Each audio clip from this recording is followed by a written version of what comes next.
ஒரு சின்ன பையன் என்னை தேடிட்டு ஓடி வந்தான். ஒரு கதை சொல்லுங்கன்னா. சொந்தமாக எதுவும் தெரியாதே என்ன, உங்களுக்கு சொந்தமாக எதுவும் தெரியாதுன்னு எனக்கும் தெரியும் அப்படின்னா. இந்த பையன் அடிக்கடி என்கிட்ட வந்து கதை கேட்குறவன், அதனால் என்னோட ரகசியம்லாம் அவனுக்கு அத்துப்படி. அதனால தான் அவ்வளவு தெளிவாக அடித்து விட்றான். சரி, இப்போ என்ன செய்யலாம்னு, பழைய கதை ஏதாவது ஒன்று சொல்லுங்களேன்னா. உனக்கு கிருஷ்ணதேவராயரை தெரியுமான்னு. அவர்கிட்ட நேரில் பழக்கம் இல்லை, ஆனால் அவரை பற்றி புஸ்தகத்தில் படிச்சிருக்கேன்னா. சரி, இவங்கிட்ட மேற்கொண்டு பேச்சு கொடுத்தா நம்மளை ஒரு மாதிரி ஆக்கி விடுவான் அப்படிங்கிறத யூகம் பண்ணிட்டு அவனை உட்கார வச்சு கடைசி வரைக்கும் குறுக்க பேசக்கூடாது அப்படின்னு ஒரு கண்டிஷனையும் போட்டுட்டு அந்த கதையை சொன்னேன். ஒரு சமயம் கிருஷ்ணதேவராயர் சமஸ்தானத்துக்கு ஒரு பெரிய வித்வான் வந்து சேர்ந்தாராம். என்னோட போட்டி போடுறதுக்கு இந்த ஊரில் யாராவது இருக்கீங்களா அப்படின்னு சவால் விட்டாராம். அந்த ஊரில் இருந்த பெரிய பெரிய வித்வான்லாம் இது ஏதுனா வம்பா போச்சுன்னு நினைக்க ஆரம்பிச்சிட்டாங்க. யாரும் அந்த ஆளோட போட்டி போடுறதுக்கு தயாராக இல்லை. எல்லாரும் நடுங்கிக்கிட்டு இருக்கிறாங்க. அந்த நேரத்தில் ஒருத்தன் மட்டும் தைரியமாக முன்னுக்கு வந்தான். அது யாருன்னா தெனாலிராமன். அந்த சமஸ்தானத்தில் விகட கவி அவன்.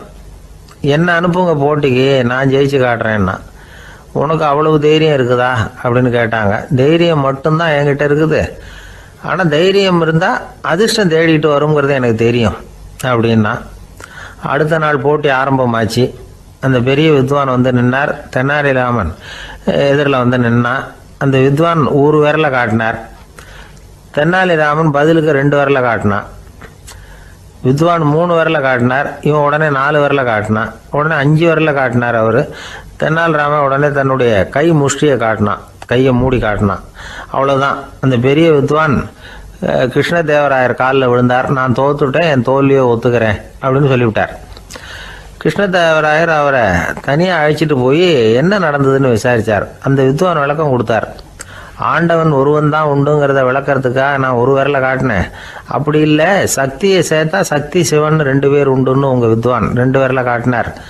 மூர்த்திகள் 3 பேருங்கிறதுக்காக நான் 3 விரலை காட்டினேன். வேதங்கள் 4ன்னு சொல்லி ஒரு 4 விரலை காட்டினார்.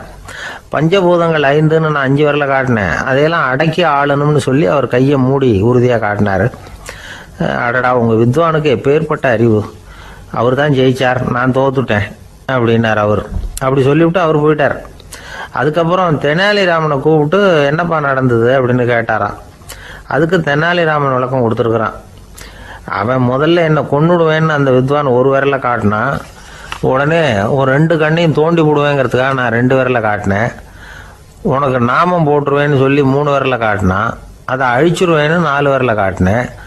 உன்னை அரைஞ்சிருவேன்னு அவன் 5 விரலை காட்டினான். நான் உங்களை குத்தி போடுவேன்னு சொல்லி கையை மூடி காட்டினேன் அப்படின்னா. இப்போ பாருங்க, ஜெயிச்சது யார்? தைரியம் மட்டும் இருந்துட்டா அதிர்ஷ்டம் தானாக தேடி வருங்கிறது எவ்வளவு உண்மையாக போச்சு. அதனால் நாம் எப்பவும் தைரியமாக இருக்கணும்னு சொல்லிவிட்டு என் எதிரில் கதை கேட்டுட்டு உட்காந்துருந்த சின்ன பையனை பார்த்தேன். அவன் என்னை நிமிர்ந்து பார்த்தான். அவன் தன்னோட கை கால் 2ஐயும் ஒரு மாதிரியாக என் முன்னால் தூக்கி 20 விரலை காட்டினான். எனக்கு ஒன்றும் புரியல. இதுக்கு என்னப்பா அர்த்தம்னு கேட்டேன். இதே கதையை இதுக்கு முன்னாடி என்கிட்ட 20 தடவை நீங்கள் சொல்லியிருக்கீங்கன்னு அர்த்தம் அப்படின்னா. ஒருத்தர் வேகமாக நடந்து போகிறார். கடத்தெருவில் ஒரு ஸ்வீட்டு கடையை பார்க்குறார். உடனே சடன் பிரேக் போட்டது மாதிரி நிற்கிறார். ஒரு ஸ்வீட் வாங்கி சாப்பிட்லாமேன்னு மனசு சொல்லுது. டாக்டர் வேணாம்னு சொல்லியிருக்கிறார், உடம்புக்கு ஒத்துக்காது, அதனால் அது வேணாம்னு சொல்லுது அறிவு. இவர் மனசு சொல்கிறத கேட்கல, அறிவு சொல்கிறபடி கேட்குறார். அதனால் மறுபடியும் வேகமாக அங்கேருந்து நடந்து போயிடுறார். அவர் நல்ல மனுஷன். மனுஷனுக்கு அறிவும் இருக்குது, உணர்ச்சியும் இருக்குது. எதுக்கு எடுத்தாலும் உணர்ச்சி வசப்பட்டுக்கிட்டு இருக்கக்கூடாது. அறிவு வசத்தில் நாம் இருக்கணும். அப்போ தான் நாம் நல்லபடியாக வாழ முடியும். இல்லைன்னா அவஸ்தை தான். மகாபாரதத்தில் சந்தனுன்னு சொல்லி ஒரு அரசன் வர்றான். அவன் ஒரு சமயம் அறிவு வசப்படாமல் உணர்ச்சி வசப்படுறான். அதாவது ஒரு நாள் கங்கை கரையில் ஒரு அழகான பொண்ணை பார்க்குறான். இவனுடைய மனசு அவகிட்ட போயிடுது. அவளை வந்து கல்யாணம் பண்ணிக்கிறதுக்கு ஆசைப்படுறான். அந்த பொண்ணு சரின்னு சம்மதிக்கிறா. ஆனால் ஒரு நிபந்தனை போடுறா. அந்த நிபந்தனைக்கு சம்மதம்னு சொன்னாதான் உன்னை கல்யாணம் பண்ணிக்குவேன்னு சொல்கிறா. சரி, அவள் போட்ட நிபந்தனை என்ன தெரியுமா? இது மாதிரி, நான் உங்கள் மனசு புண்படுற மாதிரி எந்த காரியம் பண்ணாலும் நீங்கள் என்னை ஏன்னு கேட்கக்கூடாது. நான் செய்கிற காரியத்தை தடுக்கவும் கூடாது. அப்படி நீங்கள் செஞ்சால் அடுத்த கணமே நான் உங்களை பிரிஞ்சு போயிடுவேன். இதுதான் அந்த பொண்ணு போட்ட நிபந்தனை. சந்தன அரசன் இந்த நிபந்தனையை வந்து ஒத்துக்கலாமா? இதை அறிவுபூர்வமாக யோசிச்சிருந்தா இதுக்கு கட்டுப்பட்டுருக்க மாட்டான். இந்த நிபந்தனைக்கு நான் சம்மதிக்க மாட்டேன்னு தான் சொல்லியிருக்கணும். ஆனால் அவன் அந்த நேரத்தில் உணர்ச்சி வசத்தில் இருந்தான். அதனால் நீ என்ன சொன்னாலும் சரின்னு ஒத்துக்கிட்டான். அப்புறம் கல்யாணம் பண்ணிக்கிட்டான். இதனால என்ன ஆச்சு? 7 பச்சை இளம் குழந்தைகளை பிறந்த உடனே அவள் கங்கையில் தூக்கி எறிஞ்சி கொல்லக்கூடிய கோர காட்சியை இவன் ஒன்று முன்னாடி ஒன்றா பார்க்க வேண்டியதாக போச்சு. கடைசியில் 8வது குழந்தை பிறந்ததுன்னா அவனுடைய அறிவு மேலோங்குது. அந்த கொடிய செயலை தடுத்து நிறுத்துறான். அந்த 8வது குழந்தை தான் பின்னாடி பீஷ்மர் ஆகிறார்.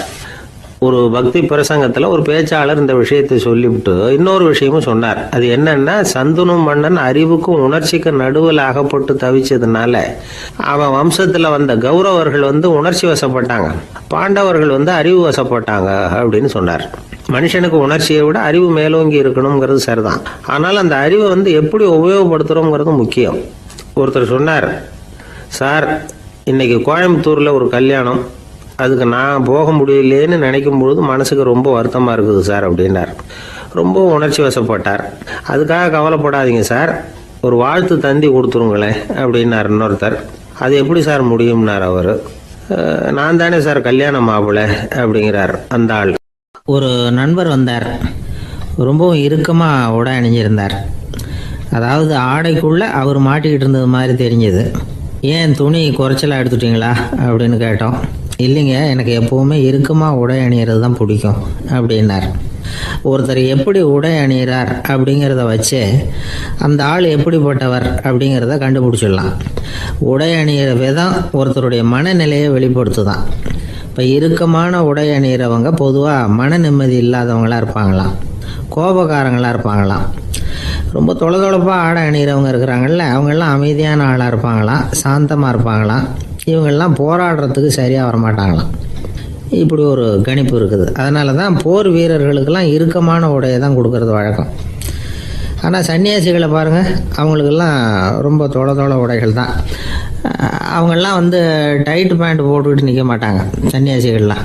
அதே மாதிரி சன்னியாசிகள்லாம் காவி உடைய தேர்ந்தெடுக்கிறதுக்கும் காரணம் உண்டு.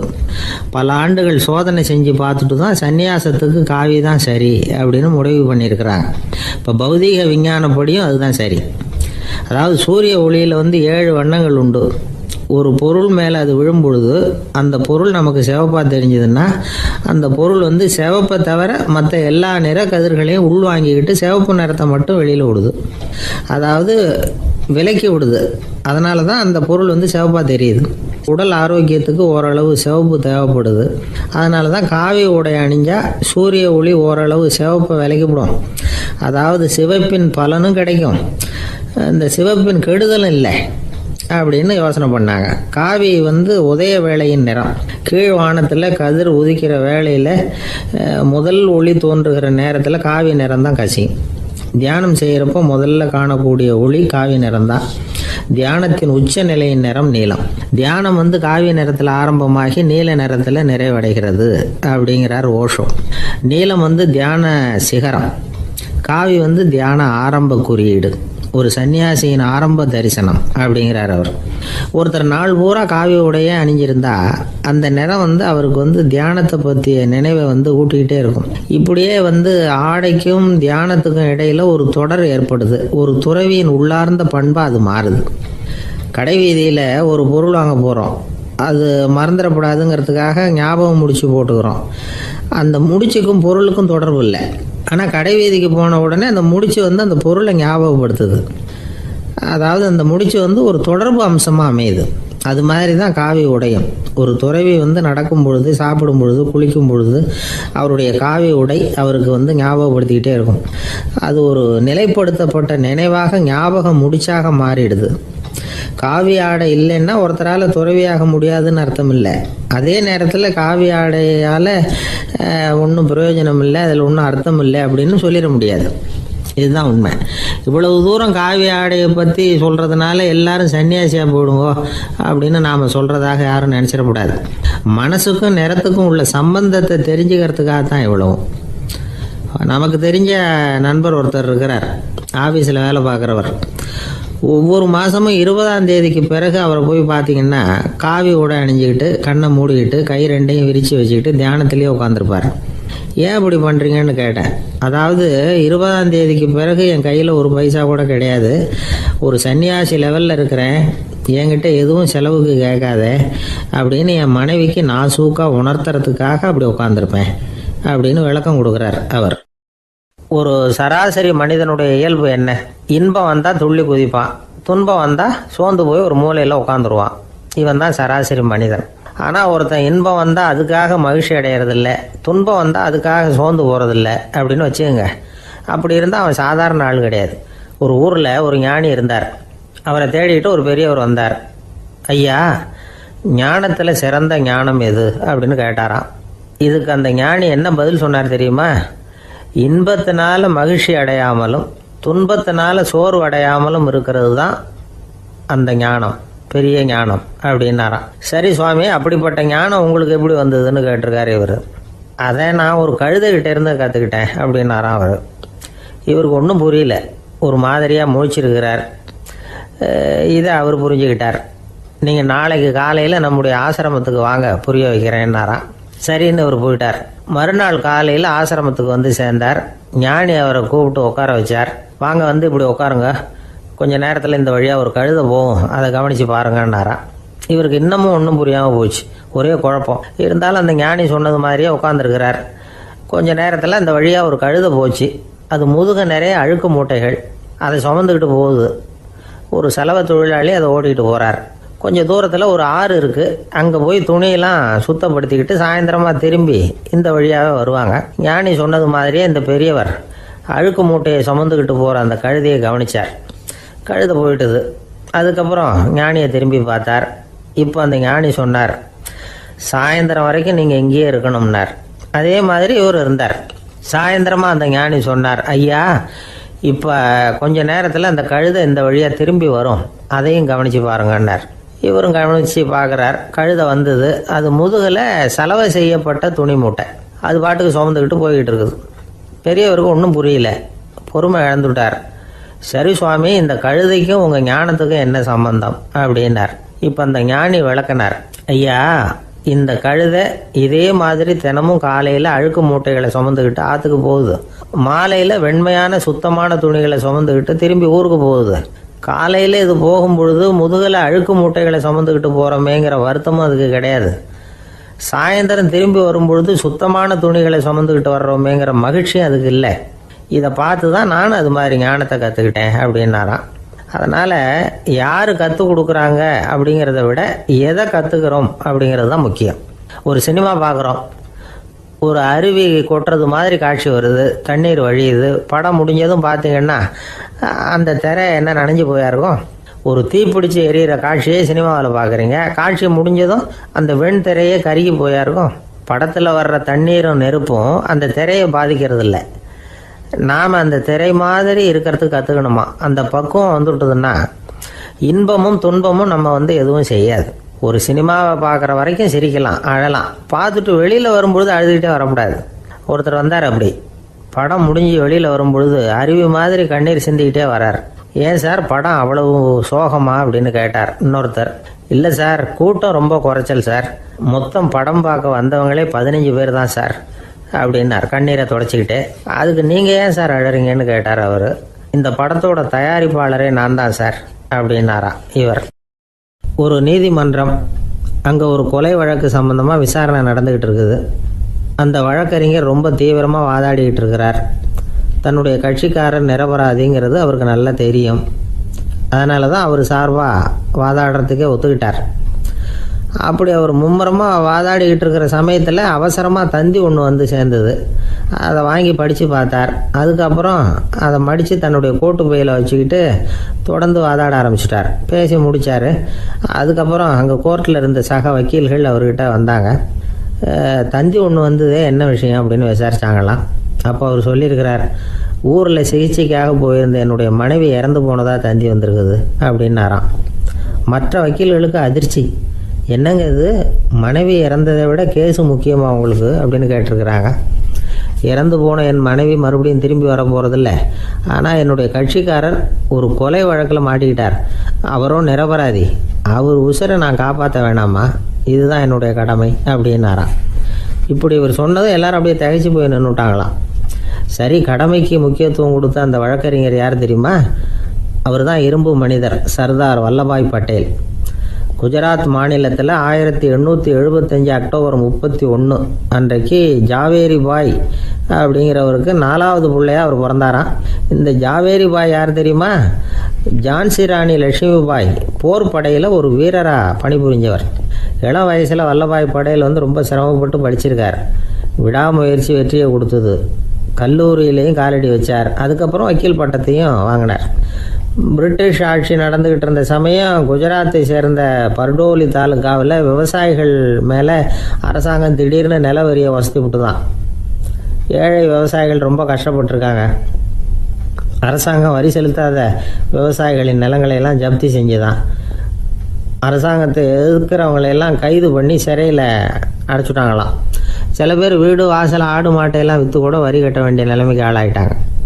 வழக்கறிஞர் வல்லபாய் படேல் நில வரியை உடனே ரத்து பண்ணணும் அப்படின்னு பம்பாய் கவர்னருக்கு ஒரு கடிதம் எழுதினார். எந்த பலனும் இல்லை. உடனே எல்லா விவசாயிகளையும் அணி திரட்டினார்.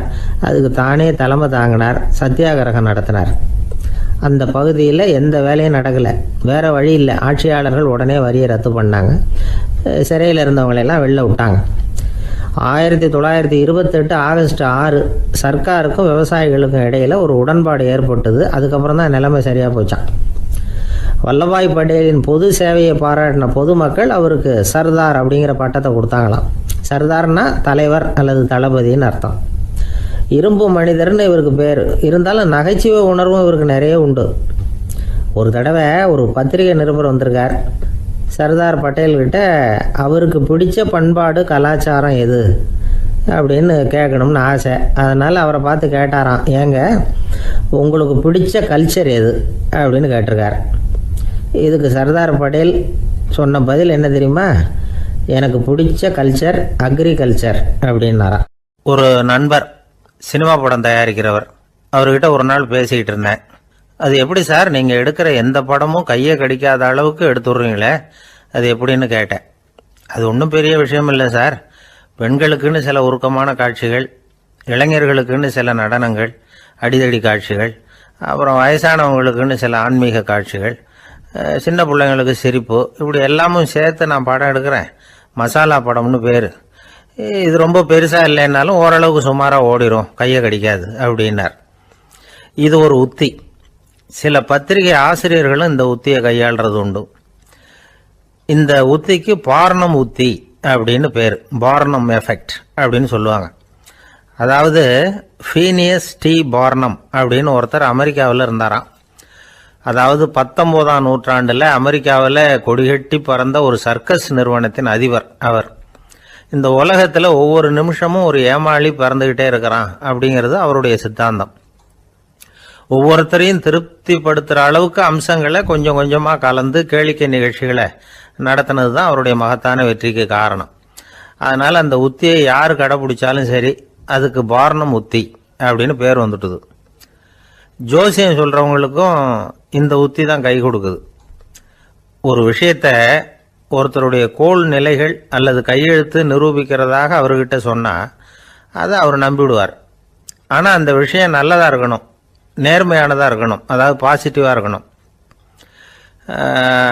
8ஆம் இடத்துல குரு, 9ஆம் இடத்துல சனி, நீங்கள் ஒரு பெரிய மேதை தான் அப்படின்னு சொல்லுவாங்க. கேட்குறவங்களுக்கு அதை மறுக்கிறதுக்கு மனசு வராது. அப்படி சொல்லும் பொழுது கூடவே என்ன கொஞ்சம் முன்கோபம் அதிகமாக இருக்கும், இருந்தாலும் அது உடனே மறைஞ்சிரும் அப்படின்னு சில அற்ப விஷயங்களையும் சொன்னாலும் அதையும் சரிதான்னு சொல்லி ஒத்துக்குவாங்க. ஆளுமையை எடை போடுகிற ஒரு நிறுவப்பட்ட உத்தியின் மூலமாக தன்னுடைய குணாதிசயங்கள் கண்டுபிடிக்கப்பட்டதாக அவர் நம்புறது தான் இதுக்கு காரணம். இந்த மாதம் பணத்தட்டுப்பாடு கொஞ்சம் இருக்கும், உடம்புல ஏதாவது கொஞ்சம் அசௌகரியம் இருக்கும், வீட்டுக்குள்ளே லேசாக மனஸ்தாபம் வரலாம். இது மாதிரி பொதுப்படையாக சிலதை சொன்னாலே போதும், மக்களை நம்ப வச்சுடலாம். இதெல்லாம் நமக்கு மட்டும்தான் ஏற்படுது அப்படின்னு சொல்லி அவங்க நினைக்கிறது தான் காரணம். இதுதான் பார்னம் உத்திங்கிறது. மனிதர்கள் பாராட்டுக்களை விரும்புகிறதும் விமர்சனங்களை வெறுக்கிறதும் பார்னம் உத்தியின் அடுத்த கூறு. அதனால் ஒருத்தருக்கு ஜோசியம் சொன்னாலும் சரி, அவருடைய ஆளுமையை மதிப்பிடுறதாக இருந்தாலும் சரி, அவரை புகழற மாதிரி இருந்தாலும் சரி, அப்படி இருந்தால் தான் அது சரியாக இருக்கும். சாதகமான விஷயங்களை அதிகமாகவும் பாதகமான விஷயங்களை நாசூக்காகவும் சொன்னால் மக்கள் அதை நம்பிவிடுவாங்க.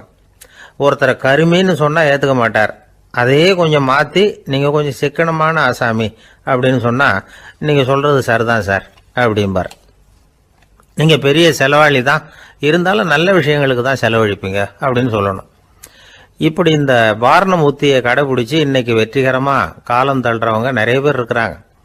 இந்த உலகத்தில் ஒவ்வொரு நிமிஷமும் ஒரு ஏமாளி பறந்துக்கிட்டே இருக்கிறான் அப்படிங்கிறது தான் ஃபீனியஸ் பார்னம் அவர்களுடைய நம்பிக்கை. அதை விட அடுத்தவங்களை ஏமாளியாக நினைக்கிற மனுஷர்கள் தான் இன்னைக்கு உலகத்தில் ரொம்ப அதிகம். ஒருத்தர் தன்னுடைய மேல் அதிகாரிகிட்ட போய், ஐயா ஒரு நாள் லீவு வேணும், என் தங்கச்சிக்கு கல்யாணம் அப்படின்னார். அவர் பார்த்தார், ஒரு 10 நிமிஷம் வெளியில் இருங்கன்னார். 10 நிமிஷம் கழித்து கூப்பிட்டார், இதை பாருங்க நீங்கள் சொல்கிறது பொய், இப்போ உங்கள் தங்கச்சிக்கு ஃபோன் பண்ணேன், அவங்க தனக்கு 2 வருஷத்துக்கு முன்னாடியே கல்யாணம் ஆகிட்டதாக சொல்கிறாங்க அப்படின்னார். உடனே இவர் சொன்னார், சார் இப்போ நீங்கள் சொல்கிறதும் பொய்யா தான் இருக்கணும், ஏன்னா நிஜமாக எனக்கு ஒரு தங்கச்சியே கிடையாது அப்படின்னார். சில பேர் ஆளை பார்த்தா 60 வயசு மாதிரி தோணும், உண்மையான வயசு என்னன்னு பார்த்தா 40 அல்லது 45 சில பேரை பார்க்கறதுக்கு 45 மாதிரி தெரியும், உண்மையிலேயே 65 தாண்டி இருப்பாங்க. ஒரு மனிதனுக்கு 2 வகையான வயது உண்டுங்கிறார் ஓஷோ. அதாவது உடம்புக்குன்னு ஒரு வயசு, மனசுக்குன்னு ஒரு வயசு. முதல் உலக மகாயுத்தம் நடந்தது இல்லையா, அது முடிஞ்சதுக்கு அப்புறம் முதல் தடவையா மனிதனின் மூளை வளர்ச்சியை பற்றி மனநல வைத்தியர்கள் ஒரு கணக்கெடுப்பு சோதனை நடத்தினாங்களாம். அது வரைக்கும் மனிதனுக்கு 2 வகையான வயது உண்டுன்னு யாரும் சிந்திச்சதே இல்லையா. அந்த உலக மகாயுத்தம் முடிஞ்சதுக்கு அப்புறம் மனிதனுடைய சராசரி மனதின் வயதை கணக்கிட்டு பார்க்கும் பொழுது அவங்களுக்குலாம் ரொம்ப அதிர்ச்சியாக இருந்துதான். ஏன்னா அது ரொம்ப பின்தங்கிய நிலையில் இருந்திருக்கு, வளர்ச்சி அடையாத நிலையில் இருந்திருக்கு. அவங்க கண்டுபிடிச்ச பிரகாரம் அப்போ மனசோட சராசரி வயசு என்ன தெரியுமா, 14. அப்படின்னா பார்த்துங்க, உடல் ரீதியாக ஒருத்தரோட வயசு 70 கூட இருக்கலாம், ஆனால் மனசோட வயசு 14 தான். இதுக்கு நேர்மாறாக அமைஞ்சு போச்சுன்னு வச்சுங்க, அதாவது ஒருத்தருக்கு உண்மையிலேயே 14 வயசு, அதாவது உடலோட வயசு 14, அவரோட மனசின் வயசு 70ன்னு வச்சுக்கோங்க. இப்படி அமைஞ்சுட்டுதுன்னா அவர் சீக்கிரம் ஞானத்தன்மை அடைஞ்சிருவார் அப்படின்னு அர்த்தம். இப்போ நமக்கெல்லாம் உடம்போட வயசு மனசோட வயசு ரெண்டும் ஒன்றா இருந்துட்டா அதுவே போதும், அதுவே பெரிய விஷயம். இப்போ எமர்சன் கிட்ட போய் ஒருத்தர் கேட்டாராம், உங்கள் வயசு என்ன அப்படின்னு. அவர் உடனே பதில் சொல்லியிருக்கார், 360 வருஷம் அப்படின்னாராம். கேட்டவர் குழம்பி போயிட்டார். அவர் என்ன சொல்கிறாரு, 360 வயசா, என்ன நம்ம காதில் தான் சரியாக விழலையா? எமர்சன் எப்பவும் உண்மையை பேசுகிற ஒரு சிறந்த அறிவாளி, அவர் இப்படிலாம் பொய் சொல்ல மாட்டாரே அப்படின்னு ஒரு யோசனை பண்ணிக்கிட்டே இவர் மறுபடியும் அவர் கிட்ட போனாராம். ஐயா நீங்கள் சொன்னது சரியாக என் காதில் விழலை, அதனால் மறுபடியும் கேட்குறேன், உங்கள் வயசு என்ன அப்படின்னாராம். எமர்சன் மறுபடியும் சொல்லியிருக்கிறார் 360 வருஷம்னு. வந்தவருக்கு உண்மையிலேயே அதிர்ச்சியாக போட்டுது. அதுக்கப்புறம் மெதுவாக ஆரம்பித்தாராம், ஐயா நீங்கள் சொல்கிறத என்னால் ஏற்றுக்க முடியாது, எப்படி பார்த்தாலும் இப்போ உங்களுக்கு வயசு ஒரு 60க்கு மேலே இருக்காதுன்னு நினைக்கிறேன் அப்படின்னாராம். நீங்கள் சொல்கிறது சரிதான், அது என் உடம்போட வயசுன்னாராம் எமர்சன். அப்படின்னா ஏற்கனவே நீங்கள் சொன்னது அப்படின்னு கேட்டிருக்காரு, அது என் மனசோட வயசு அப்படின்னாராம். நம்மளை பொறுத்த வரைக்கும் அறிவு தூசு படிஞ்சிருக்கு, அது மாதிரியே அன்பும் மாசுபட்டிருக்கு. இது ரெண்டையும் சுத்தம் பண்ண வேண்டியிருக்குது, அப்போ தான் நாம் சரியான வயசில் வாழ முடியும். ஒரு ஆசாமி இருக்கிறார், அவருக்கு உடம்போட வயசு அதிகம், மனசோட வயசு ரொம்ப குறைச்சல், குழந்தை மாதிரி. அவர் ஒரு ஆஸ்பத்திரியில் படுத்திருக்கிறார். நர்சம்மா எல்லாருக்கும் மருந்து கொடுத்துட்டு போகிறாங்க. கொஞ்ச நேரம் கழித்து திரும்பி வந்தாங்க. அப்போ இவர் அந்த அம்மாவை கூப்பிட்டு சொல்கிறார், இதை பாருங்கள் சிஸ்டர், நீங்கள் எல்லாருக்கும் சின்ன சின்ன மாத்திரையாக கொடுத்துட்டு எனக்கு மட்டும் நீளமான மாத்திரையாக கொடுத்துட்டீங்க, முழுங்கிறதுக்கு ரொம்ப கஷ்டமாக போச்சு, இனிமேல் எனக்கும் சின்ன மாத்திரையாக கொடுங்க சிஸ்டர் அப்படின்னாராம். அந்த அம்மா உடனே அதிர்ச்சியாகி தலையில் அடிச்சுக்கிட்டாங்களாம். நான் கஷ்டப்பட்டு மாத்திரையை முழுங்கினத்துக்கு நீங்கள் ஏமா தலையில் தட்டிக்கிறீங்க அப்படின்னு கேட்டிருக்காரு இவர். இதுக்கு அவங்க சொல்லியிருக்கிறாங்க, நான் உங்களுக்கு கொடுத்துட்டு போனது மாத்திரை இல்லைங்க, அது தெர்மாமீட்டர் அப்படின்னாங்களாம். ஒருத்தர் ஓடி வந்தார், இன்னொருத்தரை பார்த்து, சார் உங்கள் சைக்கிளை ஒரு நாள் இரவல் கொடுங்களேன், பக்கத்து ஊருக்கு போயிட்டு வர வேண்டியிருக்கு அப்படின்னார். இவர் சைக்கிளை கொடுத்து பத்திரமா கொண்டுட்டு போங்கன்னார். சார் இதை பத்திரமா கொண்டு போகிறேன், கவலையே வேணாம், ஏன்னா இது உங்களோட சைக்கிள் அப்படின்னு நான் நினைக்கல, என்னோட சைக்கிளாக நினைக்கிறேன் அப்படின்னார்.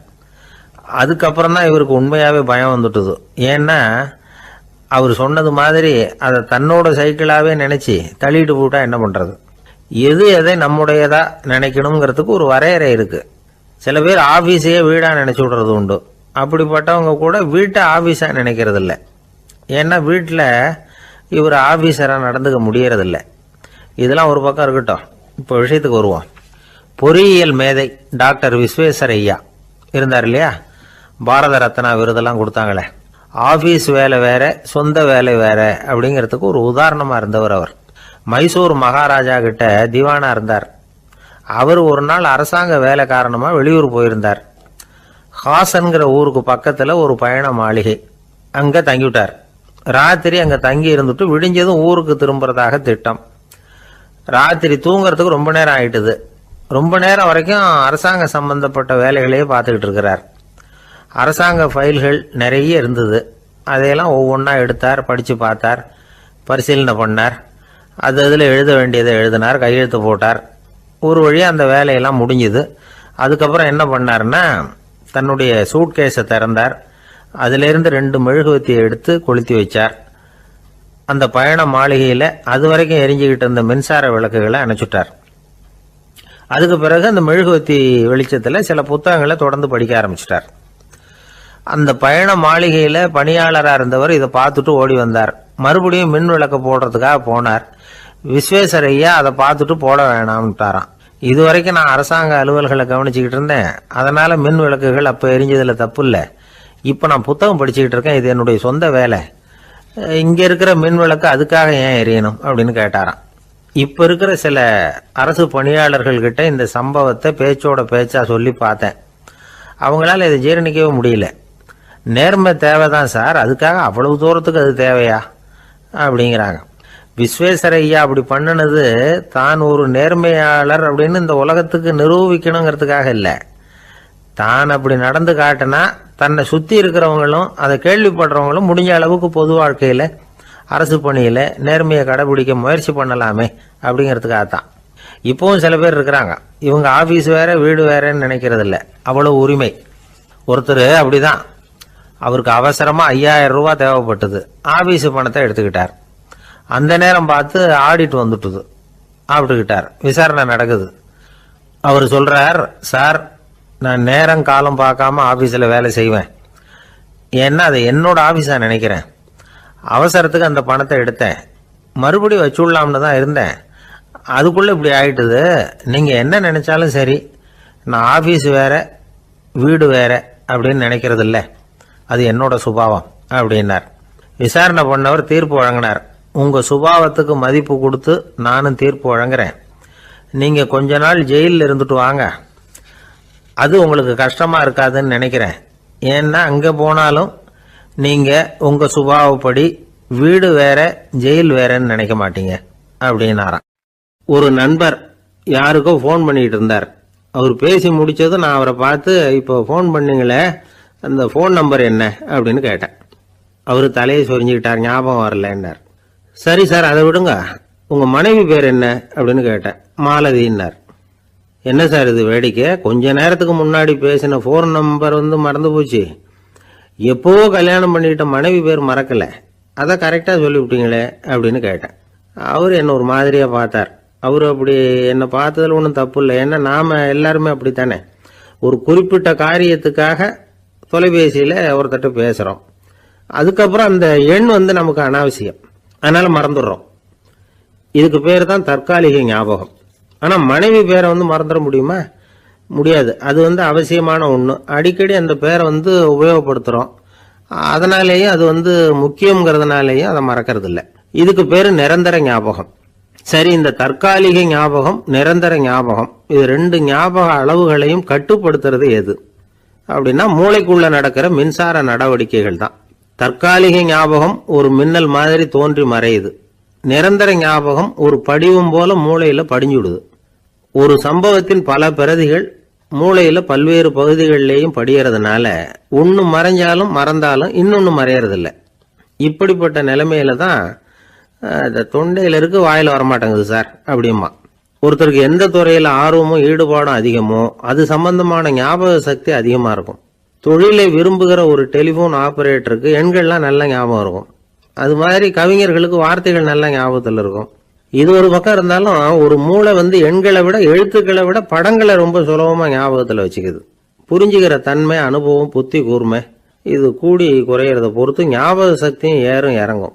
இப்போ உதாரணத்துக்கு ஒரு பையனுக்கு படித்தது எதுவும் ஞாபகத்தில் இல்லைன்னா அவன் அதை சரியா புரிஞ்சுக்கலன்னு அர்த்தம். இந்த மறதிங்கிறது எந்த சமயத்தில் ஒரு பிரச்சனை ஆகுது தெரியுமா?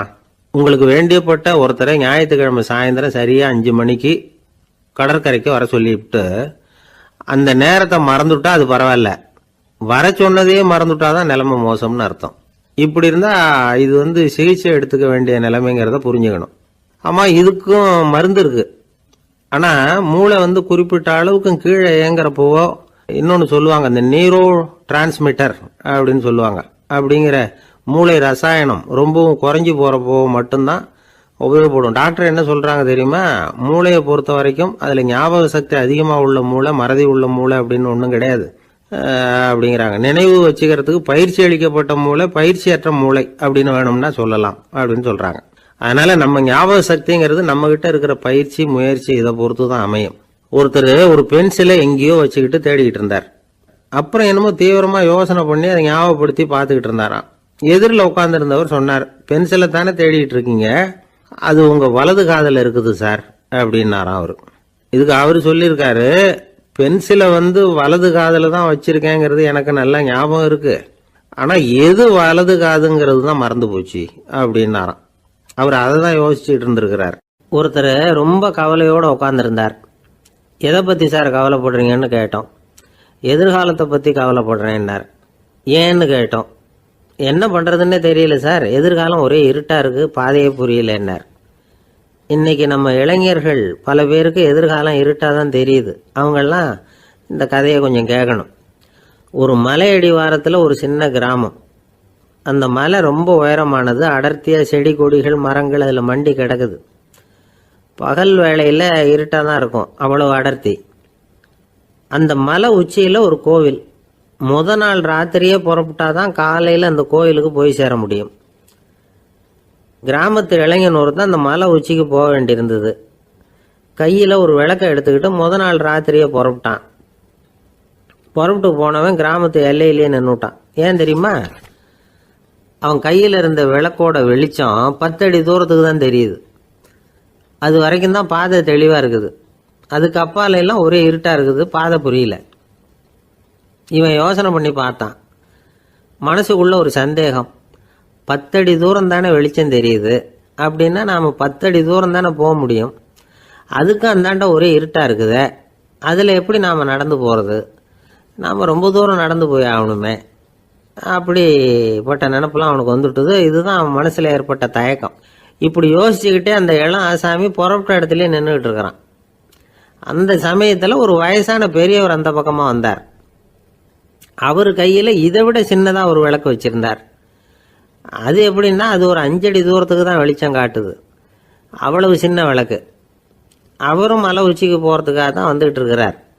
அவரை பார்த்து இவன் கேட்டான், என்ன பெரியவரே, இவ்வளவு சின்ன விளக்க வச்சுக்கிட்டு அவ்வளவு தூரத்துக்கு எப்படி மலையேற போறீங்க அப்படின்னு கேட்டான். நீ ஏன் இப்படி தயங்கிட்டே நிக்கிறேன்னு கேட்டார் பெரியவர். என்கிட்ட இருக்கிற விளக்கு 10 அடி தூரத்துக்கு தான் பாதையை காட்டுதுன்னா. இப்ப பெரியவர் சொன்னார், தம்பி, உன் கையில் இருக்கிற விளக்கு கொடுக்குற வெளிச்சத்தை வச்சு நீ முதல்ல 10 அடி தூரம் முன்னாடி போ, 10வது அடியில் போய் நின்றுக்கிட்டு பாரு, மறுபடியும் ஒரு 10 அடி தூரத்துக்கு பாதை தெரியும். இப்படி உன் கையில் இருக்கிற விளக்கு தொடர்ந்து வெளிச்சம் காட்டிக்கிட்டே இருக்கும். நீ முன்னேற முன்னேற அந்த வெளிச்சமும் முன்னேறும். அதனால எத்தனை கிலோமீட்டர் தூரம் வேணும்னாலும் நீ இந்த 10 அடி தூரம் வெளிச்சத்தை வச்சுக்கிட்டே நீ போயிடலாம், புறப்படு அப்படின்னார். இப்போதான் அந்த பெரியவர் சொன்னது இளைஞனுக்கு பளிச்சுன்னு புரிஞ்சுதான். உடனே உற்சாகமாக புறப்பட்டான், உச்சிக்கு போய் சேர்ந்தான். இந்த கதையிலிருந்து நாம் புரிஞ்சுக்க வேண்டியது என்ன தெரியுமா? நீண்ட கால திட்டம் ஒன்று போடும் பொழுது நமக்கு முன்னாடி இருக்கிறத மறந்துட்டு மனசை போட்டு குழப்பிக்க கூடாது. உங்கள் கையில் என்ன இருக்கோ அதுலேயே உங்கள் எதிர்காலம் மறைஞ்சிருக்குது. கண் முன்னாடி தெரியறத வச்சு ஆரம்பிங்க, போக போக வழி தானா புலப்படும் அப்படிங்கிறார் ஒரு பெரியவர். பெரிய பயணங்களையெல்லாம் இப்படி தான் நடத்த வேண்டியிருக்கும். ஒவ்வொரு அடியாக எடுத்து வச்சா ஓடி போய் சேர்ந்து விடலாம், மலைச்சி போய் நின்றுட்டா நின்றுக்கிட்டே இருக்க வேண்டியது தான். நம்ம ஆள்லாம் ரொம்ப மோசமான இருக்கிறாங்க. ஒருத்தன் அப்படி தான் நீண்ட தூர பிரயாணம் ஒன்று புறப்பட்டான். ரயில் போய்கிட்டே இருந்தது. கொஞ்ச தூரம் போச்சு, பாதி வழியில் கையில் வச்சுருந்த டிக்கெட்டை காற்றுல விட்டுட்டான். ஐயோ, என் டிக்கெட்டு போயிட்டுதே அப்படின்னு கத்த ஆரம்பிச்சுட்டான்.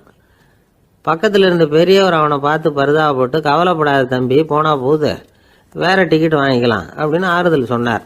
அதுக்கு அவன் சொல்கிறான், சார், நான் அதுக்காக அழலை, அந்த டிக்கெட்டு கிடைச்சாதானே நான் எந்த ஊருக்கு போகணுங்கிறது எனக்கு தெரியும் அப்படிங்கிறான். ஒரு அம்மா, அவங்களுக்கு 35 வயசு இருக்கும், குடும்பத்தில் எந்த கஷ்டமும் இல்லை, இருந்தாலும் காரணம் இல்லாமல் பிள்ளைங்க பேரில் கோவப்படுறது, எரிஞ்சு விடுறது அவங்க வழக்கம். பிள்ளைங்க அழும், உடனே அவங்க மனசும் சங்கடப்படும். இன்னொரு அம்மா, நல்ல வேலையில் இருக்கிறவங்க, வாரத்துக்கு ஒரு தடவையாவது தலைவலி வந்துடும். இவங்களுக்கெல்லாம் உடம்புல எந்த கோளாறும் இல்லை, மனசு மட்டும் சரியாக இருக்காது, தூக்க மாத்திரை கையில் வச்சுருப்பாங்க. 30-35 வயசுடைய பெண்களுக்கு சர்வசாதாரணமாக காணப்படுகிற மனக்கோளாறு இது. இதுக்கு பேர் மனவாட்டம், டிப்ரெஷன், மனமடிவு அப்படின்னு சொல்லலாம். இந்த நோய்க்கு அறிகுறி என்ன தெரியுமா? மனசில் வருத்தமான உணர்வு இருக்கும், அடிக்கடி அழலாம் போல தோணும். முன்னால எல்லாம் எந்தெந்த செயலில் ஆர்வம் இருந்ததோ அதெல்லாம் குறைஞ்சிரும், அல்லது சுத்தமாகவே ஆர்வம் இல்லாமல் போயிடும். சில பெண்கள் இளம் வயசில் பக்கத்தில் இருக்கிறவங்க கிட்ட கலகலப்பாக பேசுவாங்க, வீட்டை அலங்கரிக்கிறதுல ஆர்வம் இருக்கும். இப்போ அதிலெல்லாம் ஆர்வம் இல்லாமல் போயிடும். எந்த வேலை செஞ்சாலும் சீக்கிரம் களைப்பு அடைஞ்சுடுறது மாதிரி ஆகிடும். நமக்கு யாருமே உதவியாக இல்லை, நம்ம எல்லாரும் கை விட்டுட்டாங்க போல இருக்குதே அப்படிங்கிற உணர்வுலாம் உண்டாகும். தன்னைத்தானே குறை சொல்லிக்குவாங்க, நாம் தப்பு பண்ணிவிட்டோம் போல இருக்குதே அப்படின்னு தோணும். குற்றம் பண்ணிட்டதா நினச்சி கஷ்டப்படுவாங்க. பசி இருக்காது, தூக்கத்தில் தொந்தரவு இருக்கும், அடிக்கடி செத்து போடலாங்கிற உணர்வு வரும், தற்கொலை பண்ணிக்கலாங்கிற எண்ணம் உண்டாகும். சில பேர் தற்கொலை முயற்சியில் கூட ஈடுபடுவாங்க. சில பேருக்கு பலவிதமான உடல் வலிகள் இருக்கும், பலவீனம் இருக்கும், சீக்கிரமாக களைப்படைஞ்சு போடுவாங்க. இதெல்லாம் மனவாட்ட நோய்க்கான தன்மைகள். இந்த மனவாட்டம், அதாவது டிப்ரெஷனை 2 வகையாக பிரிக்கலாமா. ஒன்று தானாக உண்டாக்கிக்கிறது, இன்னொன்று எதிர் விளைவை உண்டு பண்ணுகிற அல்லது நரம்பு சம்பந்தப்பட்ட டிப்ரெஷன். தானாக உண்டாக்கிக்கிற மனவாட்ட நோய் இருக்கு பாருங்க, அதுக்கு ஏதாவது சூழ்நிலை காரணமாக இருக்கலாம், அல்லது இல்லாமலும் போகலாம். மூளையில் டொப்பாமைன் அல்லது செரட்டோனின் இதோட அளவு குறையும் பொழுது இந்த டிப்ரெஷன் உண்டாகுது. இதுக்கு ஓரளவு பிறவி காரணங்கள் கூட இருக்கலாம், குடும்பத்தில் வேற சிலருக்கும் வரலாம். பாதிக்கப்பட்ட பெண்ணை பார்க்கறதுக்கு பலவீனமாக தெரியும், கடுமையான குற்ற உணர்வு இருக்கும், தனியாக இருக்கிறதுக்கு ஆசைப்படுவாங்க, நடு ராத்திரியில் எழுந்திரிச்சு உட்காந்து கஷ்டப்பட்டுக்கிட்டு இருப்பாங்க, கொடூரமான முறையில் தற்கொலை பண்ணிக்க முயற்சி பண்ணுவாங்க, தீ வச்சுக்கிறது, அமிலத்தை குடிக்கிறது, தூக்கில் தொங்குறது. இப்படி தானாக வரவழைச்சிக்கிற மனவாட்ட நோய் மறையக்கூடிய நோய். ஒரு தடவை வந்தால் 3லேருந்து 6 மாதம் வரைக்கும் நீடிக்கும். இடைப்பட்ட காலங்களில் நோயாளி இயல்பாக இருப்பார். எதிர் விளைவை உண்டு பண்ணுகிற அல்லது நரம்பு சம்பந்தப்பட்ட மனவாட்ட நோய் எப்படின்னா, கணவன் மனைவி, மாமியார் மருமகள், இப்படிப்பட்ட உறவு முறை பிரச்சனைகள், தோல்விகள், எரிச்சல்கள், ஆஃபீஸு பிரச்சனை, இப்படிப்பட்ட சூழ்நிலையால் உண்டாகிறது. எல்லாத்துக்கும் மருந்து இருக்குது, மார்க்கம் இருக்குது, கவலைப்பட வேண்டியதில்லை, தைரியமாக இருக்கணும். உளவியல் மருத்துவம் இதுக்கு ரொம்ப உபயோகமாக இருக்கும். சில பெண்களை பாருங்கள், அவங்க எதுக்கும் அலட்டிக்கிறது இல்லை. ஒரு அம்மா அப்படி தான் தன்னுடைய கணவனை அழைச்சிக்கிட்டு ஒரு மனநோய் மருத்துவர்கிட்ட வந்தாங்க. டாக்டர், எங்கள் வீட்டுக்காரர் திடீர்னு ஒரு மாதிரி ஆயிட்டார், வித்தியாசமாக நடந்துகிறார். எப்படின்னா, இவர் தன்னையே ஒரு ஒட்டடை பூச்சியாக நினச்சிக்கிட்டு இருக்கிறார். அப்படி நினச்சிக்கிட்டு தன்னுடைய தலையாலேயே வீட்டில் உள்ள ஒட்டடையெல்லாம் தொடச்சிக்கிட்டு இருக்கிறார் அப்படின்னாங்க. எவ்வளவு நாளாக அப்படி இருக்குதுன்னு கேட்டார் டாக்டர். 1 வாரமாக அப்படி இருக்குது அப்படின்னாங்க அந்த அம்மா. அப்படின்னா முன்னாடியே ஏன் அழைச்சிட்டு வரல அப்படின்னு கேட்டார் டாக்டர். வீடு பூரா சுத்தமாகட்டுமேனு பார்த்துக்கிட்டு இருந்தேன் டாக்டர் அப்படின்னாங்களாம் அந்த அம்மா. ஒரு ஊரில் ஒரு ஞானி இருக்கிறார், ரொம்ப பெரிய ஞானி, ரொம்ப வயசாயிட்டுது. கடைசி காலத்தில் அவர்கிட்ட சில பேர் வந்தாங்க. உங்கள் குரு யார் அப்படின்னு கேட்டாங்க. அவர் நிமிர்ந்து பார்த்தார். எனக்கு ஆயிரக்கணக்கான குருமார்கள் உண்டு, அவங்க பேரெல்லாம் சொல்லணும்னா இந்த காலம் பத்தாது, ஆனால் முக்கியமான ஒரு 3 பேரை பற்றி மட்டும் உங்களுக்கு சொல்கிறேன் அப்படின்னாராம். அப்புறம் சொன்னார், அந்த 3 பேரில் ஒருத்தன் ஒரு திருடன். ஒரு சமயம் ஒரு பாலைவனம் வழியாக நான் போய்கிட்டு இருந்தேன். அப்போது வழி தவறி போய் ஒரு கிராமத்துக்கு போயிட்டேன். அது இருட்டு நேரம், நடு ராத்திரி, ஊரே உறங்கி போச்சு. அந்த நேரத்தில் ஒரு ஆள் மட்டும் ஒரு வீட்டு சுவத்தில் ஏதோ பண்ணி உள்ளே நுழையிறதுக்கு முயற்சி பண்ணிகிட்டு இருக்கிறான். அவங்கிட்ட போய் நான் இன்னைக்கு இங்கே எங்கே தங்க முடியும் அப்படின்னு கேட்டேன். அதுக்கு அவன், இந்த ராத்திரி வேளையில் அது ரொம்ப சிரமம், ஒரு திருடனோட உங்களால் தங்க முடியும்னா நீங்கள் என்னோட தங்கலாம் அப்படின்னா. நான் அவங்க கூட 1 மாதம் தங்கியிருந்தேன். ஒவ்வொரு நாள் ராத்திரியும் இப்போ நான் என்னுடைய வேலைக்கு போகிறேன், நீங்கள் ஓய்வு எடுத்துக்கோங்க அப்படின்னு சொல்லிவிட்டு போவான். அவன் திரும்பி வந்த உடனே உனக்கு ஏதாவது கிடைச்சிதான்னு நான் கேட்பேன். அதுக்கு அவன், இன்னைக்கு ராத்திரி ஒன்றும் இல்லை, நாளைக்கு மறுபடியும் முயற்சி பண்ணுவேன் அப்படின்பா. எப்பவும் அவன் நம்பிக்கை இழந்ததே கிடையாது, எப்பவும் சந்தோஷமாகவே இருப்பான். நானும் ரொம்ப காலமாக தியானம் பண்ணிக்கிட்டே இருந்தேன், ஒன்றுமே நடக்கலை. ஆனால் நான் என்ன பண்ணேன் தெரியுமா, மனசு வருத்தப்படும், நம்பிக்கை இழந்துருவேன். அப்போல்லாம் அந்த திருடனுடைய விடாமுயற்சி தான் ஞாபகத்துக்கு வரும். அதனால் அந்த திருடன் எனக்கு ஒரு குரு. என்னுடைய 2வது குரு யாருன்னா அது ஒரு நாய். இது எப்படின்னா, ஒரு சமயம் எனக்கு ரொம்ப தாகமாக இருந்தது, ஒரு நதியை நோக்கி போய்கிட்டு இருந்தேன். அப்போ ஒரு நாயும் வந்தது, அதுக்கும் தாகம். ஓடி வந்து ஆற்றை பார்த்துது. அதோட நிழல் வந்து ஆற்றுல தெரிஞ்சுது. அதை பார்த்ததும் பயந்துட்டுது. அதாவது அது தன்னுடைய சொந்த உருவத்தையே கண்டு பயந்தது. அதை பார்த்து குறைக்குது, திரும்பி ஓடிச்சு. ஆனால் அதுக்கு தாகம் அதிகமாக இருந்ததுனால அது மறுபடியும் திரும்பி வந்தது. பார்த்தா மறுபடியும் தண்ணியில் நாயோட உருவம் தெரியுது. இப்படி சில தடவை பண்ணிச்சு. இருந்தாலும் கடைசியில் தண்ணியில் குதிச்சுட்டுது துணிஞ்சி. இப்படி குதித்த உடனே அதோட உருவமும் மறைஞ்சுட்டுது. இதை பார்த்தேன். நான் என்ன புரிஞ்சுக்கிட்டேன்னா, எவ்வளவுதான் பயம் இருந்தால் கூட ஒருத்தன் தைரியமாக காரியத்தில் இறங்கணும் அப்படிங்கிறத புரிஞ்சுக்கிட்டேன். இந்த போதனை அந்த நாய்கிட்ட இருந்து எனக்கு கிடைச்சிது. இது ஒன்று. அடுத்தது என்னுடைய 3வது குரு யாருன்னா அது ஒரு சின்ன குழந்தை. நான் ஒரு சமயம் ஒரு நகரத்துக்கு போனேன். அங்கே ஒரு குழந்தை எரிகிற மெழுகுவத்தி ஒன்று எடுத்துக்கிட்டு வந்தது. நான் அந்த குழந்தைய பார்த்து வேடிக்கையாக கேட்டேன், ஏன் பாப்பா இந்த மெழுகுவத்தியை நீயாவே கொளுத்துனியா அப்படின்னு கேட்டேன். ஆமான்னுது அந்த குழந்தை. சரி, இந்த மெழுகுவத்தி முன்னாடி எரியாமல் இருந்தது, இப்போ எரியுது. இந்த மெழுகுவத்திக்கு வெளிச்சம் எங்கேருந்து வந்தது, அதை எனக்கு காட்ட முடியுமா அப்படின்னு கேட்டேன் அந்த குழந்தைகிட்ட. இதுக்கு அந்த குழந்தை சிரிச்சுக்கிட்டு அந்த மெழுகுவத்தியை ஊதி அணைச்சுட்டுது. அதுக்கப்புறம் என்னை பார்த்து கேட்டுது, இப்போ இந்த மெழுகுவத்தியின் வெளிச்சம் போனதை பார்த்தீங்க இல்லையா, அது எங்கே போச்சுன்னு எனக்கு சொல்லுங்க அப்படின்னுது. அந்த குழந்தை இப்படி கேட்டதும் என்கிட்ட இருந்த ஆணவம் அழிஞ்சுட்டுது. நான் படித்ததெல்லாம் அந்த வினாடியில் சுக்கு நூறாக போயிட்டுது. என்னுடைய முட்டாள்தனத்தை நான் உணர்ந்தேன் அப்படின்னு இவ்வளவும் அந்த ஞானி விவரமாக சொன்னாராம். அதனால் நாம் இன்னார்கிட்டே இருந்து தான் இதை கற்றுக்கணுங்கிறது இல்லை, யாருக்கிட்டே இருந்தும் எதையும் கற்றுக்கலாம்.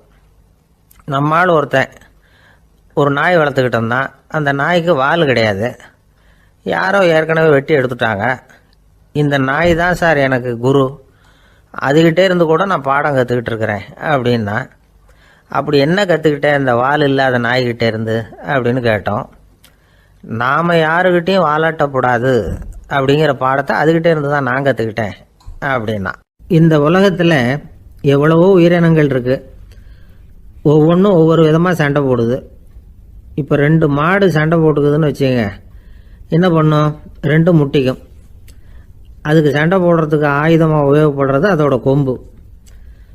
2 சேவல் சண்டை போட்டுக்குதுன்னு வச்சுங்க, அதுக்கு ஆயுதமாக உபயோகப்படுறது அதோட கால் நகம்.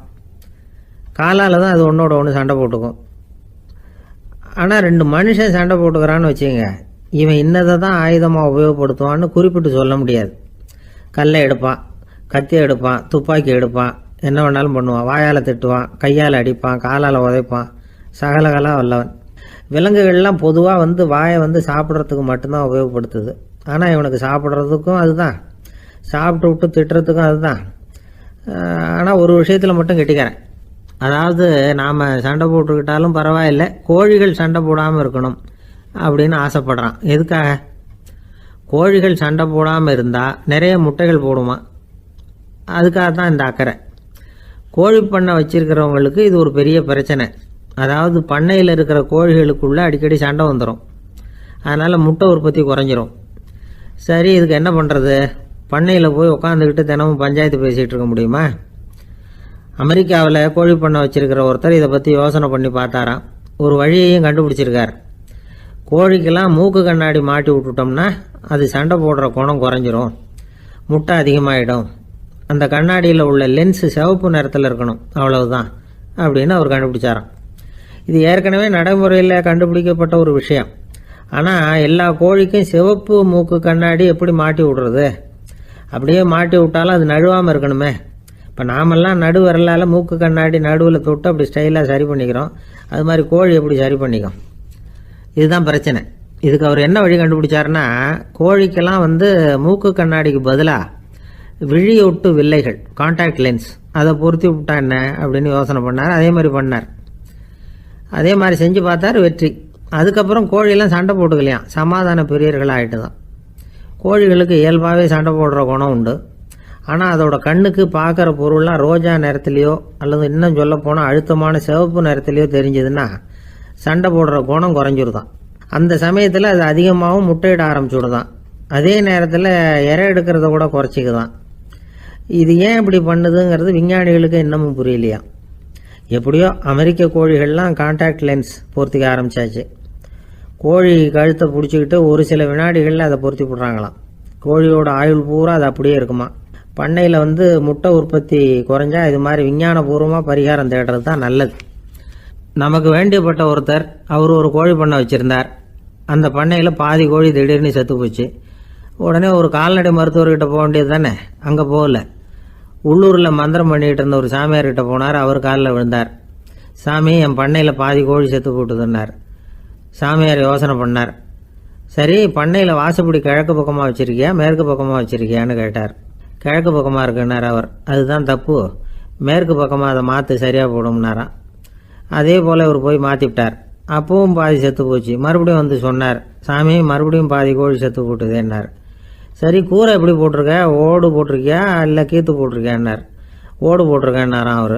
அதுதான் தப்பு, கீத்து போட்டுரும், சரியாக போடும்னாராம். சரின்னு போய் அதையும் மாற்றி பார்த்தார்.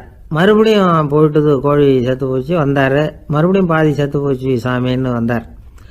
இவரும் யோசனையை மாற்றி மாற்றி சொல்லிகிட்டே இருக்கிறார். இப்படி அவரும் மாற்றி மாற்றி பார்த்தார். 6வது தடவையாக அவரை தேடிட்டு வந்தார். அந்த சமயத்தில் இவர் ரொம்ப தீவிரமாக யோசனை பண்ணி பார்த்துட்டு, அது சரிப்பா, நீ என்கிட்ட சளைக்காமல் வந்துக்கிட்டு இருக்கிற, நானும் யோசனை சொல்லிகிட்டு இருக்கேன். இப்போவும் உங்ககிட்ட சொல்கிறதுக்கு என்கிட்ட யோசனை நிறையா இருக்குது. ஆனால் சோதிக்கிறதுக்கு உங்ககிட்ட கோழி இல்லையே, என்ன பண்ணுறது அப்படின்னாராம் இவர். ஒரு ஊரில் ஒரு பெரிய ஞானி இருந்தார். அவர் படுக்கையில் இருந்தார். இன்னும் கொஞ்ச நேரம்தான் அவர் இந்த உலகத்தில் இருக்க போகிறார். அவரை சுற்றி ஏகப்பட்ட கூட்டம். ஏற்கனவே அவருடைய உபதேசங்களை கேட்டவங்க பல பேர் அவரை சுற்றி நிற்கிறாங்க. அந்த ஞானி மெதுவாக கண்ணை திறந்து பார்க்குறார். எல்லாரும் அவருடைய கடைசி வார்த்தையை கேட்கறதுக்காக அவளோட காத்துக்கிட்டு இருக்கிறாங்க. அந்த ஞானி மெதுவாக பேச ஆரம்பித்தார். நான் என்னுடைய வாழ்நாள் பூராவும் உங்களுக்கு நிறைய போதனைகள் சொல்லிக்கிட்டு இருக்கிறேன். பேரானந்தம், மகிழ்ச்சி, தியானத்தன்மை, இதை பற்றியெல்லாம் சொல்லியிருக்கிறேன். இப்போ நான் வேற ஒரு கரைக்கு போய்கிட்டு இருக்கிறேன். நான் இனிமேல் இந்த கரையில் இருக்க மாட்டேன். நீங்கள் நான் சொன்னதையெல்லாம் கேட்டீங்க, ஆனால் எதையும் நீங்கள் நடைமுறைப்படுத்தி பார்க்கல. எல்லாம் கேட்டதோடு சரி, அதோட விட்டுவிட்டீங்க. அப்புறம் அதை தள்ளி போட்டுக்கிட்டே வந்துட்டீங்க. மேலும் அதை தள்ளி போடுறதுல எந்த பிரயோஜனமும் கிடையாது. இப்போ நான் போய்கிட்டு இருக்கிறேன். உங்களில் யாராவது என்னோட வர்றதுக்கு தயாரா அப்படின்னு கேட்டார். அவ்வளவுதான், யாரும் வாயை திறக்கல.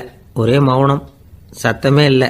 ஒருத்தர் பார்த்துக்கிட்டே நிற்கிறாங்க. அந்த கூட்டத்தில் ஒரு ஆள் அந்த ஞானி கூடவே 40 வருஷத்துக்கு மேலே இருந்திருக்கிறான். அவனும் வாயை திறக்காமல் இன்னொருத்தன் முகத்தை பார்த்துக்கிட்டே நிற்கிறான். இந்த சமயத்தில் பின்னாடி நின்றுக்கிட்டு இருந்த ஒருத்தன் கையை தூக்கினான். ஞானி அவனை பார்த்தார். சரி, ஒருத்தனுக்காவது நம்மோட வர்றதுக்கு தைரியம் இருக்குது அப்படின்னு நினச்சார். ஆனால் அந்த ஆள் என்ன சொன்னான் தெரியுமா? ஐயா, நீங்கள் கேட்குறப்போ நான் உடனே எழுந்திருக்கல, கையை மட்டும்தான் தூக்கினேன். என்ன காரணம்னா, நான் எப்படி அடுத்த கரைக்கு சேர்றதுங்கிறது தெரிஞ்சுக்கிறதுக்காக தான். அந்த விவரத்தை மட்டும் இப்போ உங்ககிட்ட இருந்து நான் தெரிஞ்சுக்க ஆசைப்படுறேன்.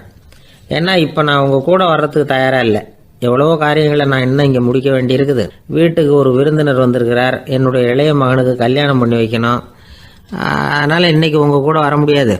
அது மட்டும் இல்லை, இப்போ உங்கள் கூட அடுத்த கரைக்கு வந்தால் திரும்பி வர முடியாதுன்னு வேறு சொல்கிறீங்க. அதனால் இப்போ நான் வரல. இன்னொரு நாள் நிச்சயமாக நான் வர்றேங்க, உங்களை சந்திக்கிறேன். அதனால் இப்போ நீங்கள் இன்னொரு தடவை எங்களுக்கு விளக்கமாக சொல்லணும். ஏற்கனவே பல தடவை சொல்லியிருக்கிறீங்க. தயவு பண்ணி இப்போ ஒரு தடவை சொன்னீங்கன்னா சௌகரியமாக இருக்கும். அந்த அடுத்த கரையை அடையிறது எப்படி, இப்போ ஒரு தடவை அதை விளக்கமாக சொல்லிட்டீங்கன்னா நல்லா ஞாபகப்படுத்திக்குவேன். அது சரியான சமயம் வர்றப்போ இது எனக்கு உதவியாக இருக்கும் அப்படின்னு நானா.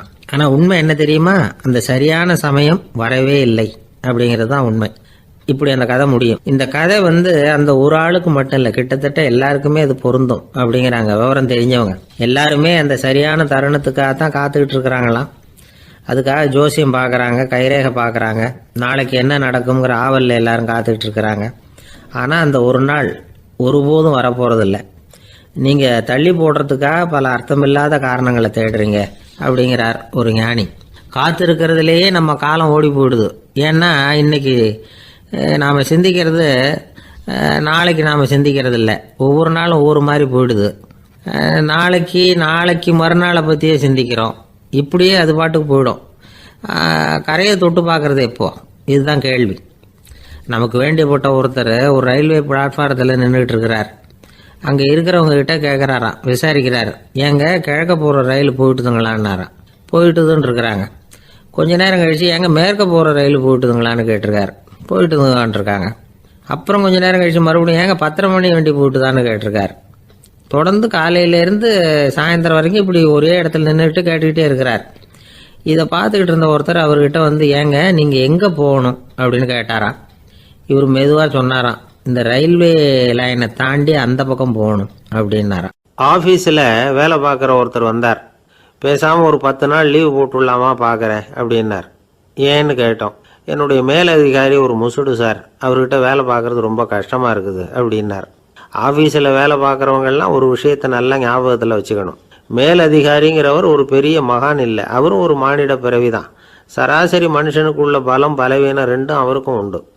அதனால் அவரை கொஞ்சம் அனுசரித்து போகிறதுக்கு பழகிறது தான் நல்லது. மேலதிகாரிகளில் பல வகை உண்டு. அதில் முக்கியமாக 3 வகை. அதில் ஒரு வகை எப்படி தெரியுமா, உங்களை ஒரு வேலை செய்கிற மெஷினாக மட்டுமே நினைக்கக்கூடிய வகை. இவங்கெல்லாம் எப்படின்னா, எங்கேயாவது வெளியூர் போயிருந்தா கூட அங்கேருந்து ஃபோன் பண்ணுவாங்க, அந்த வேலை என்னாச்சு, இந்த வேலை என்னாச்சு அப்படின்னு. இவங்களுக்கெல்லாம் உங்கள் நலனை பற்றியோ உங்கள் குடும்பத்தை பற்றியோ அக்கறை இருக்காது. நீங்கள் சொல்கிற யோசனை எதுவும் இவங்ககிட்ட எடுபடாது. கொடுத்த வேலையை பாரு, நீ எனக்கு புத்தி சொல்ல வேணாம் அப்படிம்பாங்க. இவங்களை அனுசரித்து போகிறதுக்கு ஒரே வழி, இவங்க எதை சொன்னாலும் சரின்னு சொல்லிவிட்டு வேலையை கவனிக்க வேண்டியது தான். இவங்ககிட்ட வேற எந்த கேள்வியும் கேட்டுக்கிட்டு இருக்கக்கூடாது. ஆமாம் சாமி போடுறது கௌரவ குறைச்சல் இல்லை, அது ஒரு அலுவலக சௌகரியம், அவ்வளவுதான். இன்னொரு வகையான மேலதிகாரிகள் எப்படி தெரியுமா, இவங்கெல்லாம் ஆஃபீஸ் வேலையை பற்றி அதிகமாக கவலைப்பட்டுக்கிட்டு இருக்க மாட்டாங்க. தங்களுடைய சொந்த இமேஜ் பாதிக்கப்படக்கூடாதுங்கிறதுலையே கவனமாக இருப்பாங்க. இவங்கெல்லாம் அடிக்கடி உங்கள் நலனை விசாரிப்பாங்க. அதே மாதிரி நீங்களும் அவரை விசாரிக்கணும்னு எதிர்பார்ப்பாங்க. இந்த ரக அதிகாரிகளுக்கெல்லாம் புது வருட வாழ்த்து அனுப்பலாம், பிறந்தநாள் வாழ்த்து அனுப்பலாம். அவருக்கு எங்கேயாவது ஒரு பாராட்டு விழா நடந்தால் முதல் வரிசையில் போய் உட்காந்து உங்கள் முகத்தை காட்டலாம். ஆஃபீஸ் வேலையை மட்டுமே பார்க்குற பணியாளர்கள் இது மாதிரி அதிகாரிகள் கிட்ட நல்ல பேர் வாங்க முடியாது. இன்னொரு வகையான மேலதிகாரிகள் உண்டு. அவங்க எப்படின்னா, ஆஃபீஸ் வேலையை பற்றியும் கவலைப்பட மாட்டாங்க, தனக்கு கீழே வேலை பார்க்குறவங்கள பற்றியும் கவலைப்பட மாட்டாங்க. எக்காரணம் கொண்டும் தன்னுடைய பொசிஷனுக்கு ஆபத்து வந்துடக்கூடாதுன்னே நினைக்கக்கூடியவங்க இவங்க. இவங்களால கடுமையான வேலை செய்யவும் முடியாது, தீர்மானிக்கவும் முடியாது. எந்த முடிவையும் எடுக்காமல் அப்படியே தள்ளி போட்டுக்கிட்டே போயிடுவாங்க எல்லாத்தையும். இதனால் என்ன ஆகும்னா, இவருக்கு கீழே வேலை பார்க்குற உங்களுக்கு பொறுப்பு அதிகமாகிடும். இவங்ககிட்ட போய் பிரச்சனையை மட்டும் சொல்லி பிரயோஜனம் இல்லை, அதுக்கான முடிவுகளை நீங்களே சொல்லணும். அப்போ தான் இது மாதிரி அதிகாரிகள்கிட்ட நல்ல பேர் வாங்கலாம். அட்லீஸ்ட் கெட்ட பேர் வாங்காமலாவது காலம் தள்ளலாம். ஆஃபீஸில் வேலை பார்க்குறவங்க முக்கியமாக சில விஷயங்களை ஞாபகத்தில் வச்சுக்கணும். ஆஃபீஸில் நடக்கிற நல்லது கெட்டது எதுவாக இருந்தாலும் உடனடியாக மேலதிகாரிகிட்ட தெரிவிக்கிறது நல்லது. 3வது மனிதர் மூலமாக அதை அவர் தெரிஞ்சுக்கிறது அவ்வளவு நல்லதில்லை.